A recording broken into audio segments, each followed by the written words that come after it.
संविधान प्रस्तुति कार्य शेष होगा पर आंबेडकर हिंदू समाज रे नानाविधि संस्कार पाई हिंदू कोड बिल खसड़ा बा चिठा प्रस्तुत करिबारे पूरा समय देइथिले। हिंदू आईन व्यवस्था को निर्धारित रूप देवाकू ब्रिटिश सरकार समय रे उद्यम आरंभ होइथिला।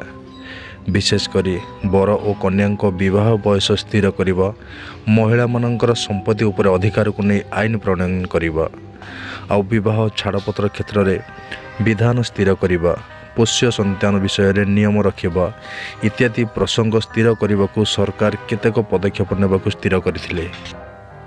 जहाँ फल भारत सरकार 1941 मसीह बी.एन. रायंकर अध्यक्षतार एक कमिटी गठन करथिले। आउ सही कमिटी देश सारा भ्रमण करी विभिन्न राज्यर व्यवस्था नियम इत्यादि को अनुशीलन करी हिंदू नियम संहिता प्रस्तुत करथिले।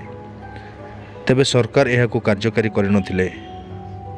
जेहेतु ब्रिटिश सरकार भारत को स्वाधीनता देवाकू जाउछंती, तेणु से समयर नेता माने यह सामाजिक स्तर में आलोड़न सृष्टि करने को चाहूनथिले। पूर्वर भी पराधीन भारत में ब्रिटिश सरकार भारतीय मानकर सामाजिक और धार्मिक व्यवस्था हस्तक्षेप करुनथिले। तथापि किछि अत्यंत अमानविक प्रथा गुड़िक दूर करने से प्रयास करथिले। आ पूर्वर राय कमिटी जो संस्कार पर हिंदू कोड बिल प्रस्तुत करथिले, आंबेडकर से व्यापक परिवर्तन करी एक विस्तृत चिठा प्रस्तुत करथिले। हिंदू समाज रे संपत्ति अधिकार नहीं पूर्वर जो विधि प्रचलित थिला से परिवर्तन आनी मृत व्यक्तिंकर वैधिक उत्तराधिकारी जहाँकि लीगल हेयर संपत्तिर मालिक हेबो बोली नियम कले। 1937 मसीहा पूर्वर महिला मानकर कौनसी संपत्ति अधिकार नथिला। सेहीपरि उत्तराधिकारी नियम रे मध्य से केतेक परिवर्तन आनिथिले। हिंदू शास्त्र मानकर संपत्ति अधिकार नहीं दया भाग, मिताक्षर, स्त्री दान इत्यादि जो वैषयिक विचार मान रही और जहाँ हिंदू समाज को प्रभावित करिछि, से सबको विश्लेषण करी सेथिरे केतेक परिवर्तनर सूत्रपात करथिले। पुनश्च उत्तराधिकारी भावना रे मध्य से केतेक परिवर्तन आनिथिले।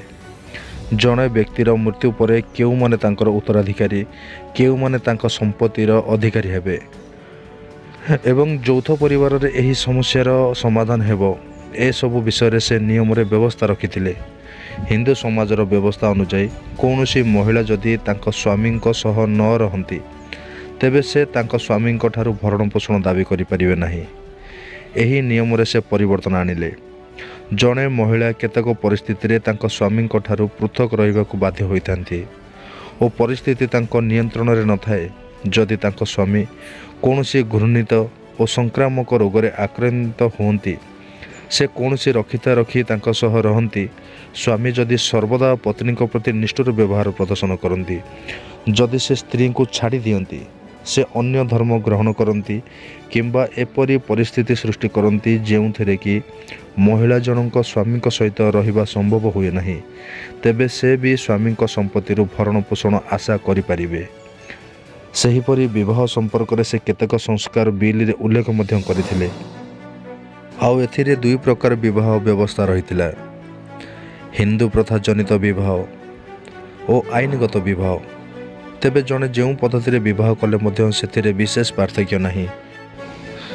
हिंदू समाजर यौथ पारिवारिक व्यवस्था, संपत्ति जनित आईन और अधिकार, विवाह छाड़पत्र इत्यादि बहु प्रसंग उपरे आईन करने को प्रयास करथिले। यह हिंदू कोड बिल कहुए। यह आंबेडकर संविधान सभा उपस्थापन करथिले। देशर संविधान प्रस्तुति पर स्वाधीन भारत में 1952 मसीह संसद पर प्रथम निर्वाचन होता। ताहा पूर्वर जो शासन विधायक सभा बा संविधान सभा गठित होता, ताहा थिला स्वाधीन भारतर साधारण निर्वाचन पूर्वर संसद।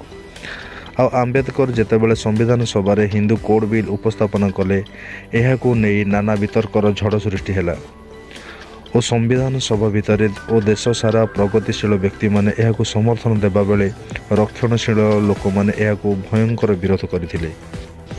भिडियोटी अधिक लंबा न हो जाओ से पार्ट 2 माध्यम यूट्यूब पुणी उपस्थापन करा हिंदू कोड बिल द्वितीय भाग। फ्रेंड्स, ए पर्यंत विदाय दिंतु। आउ जो माने चैनल नुआ चंदी निहाती भाव चैनल को लाइक सब्सक्राइब करने सहित पाखे थी बेल आइकन टी दबाई दिंतु। आम जिते पार्ट 2 भिडियो अपलोड करूँ सीधा सड़क भाव आपण मान पाखे से नोटिफिकेशन पहुँची पार।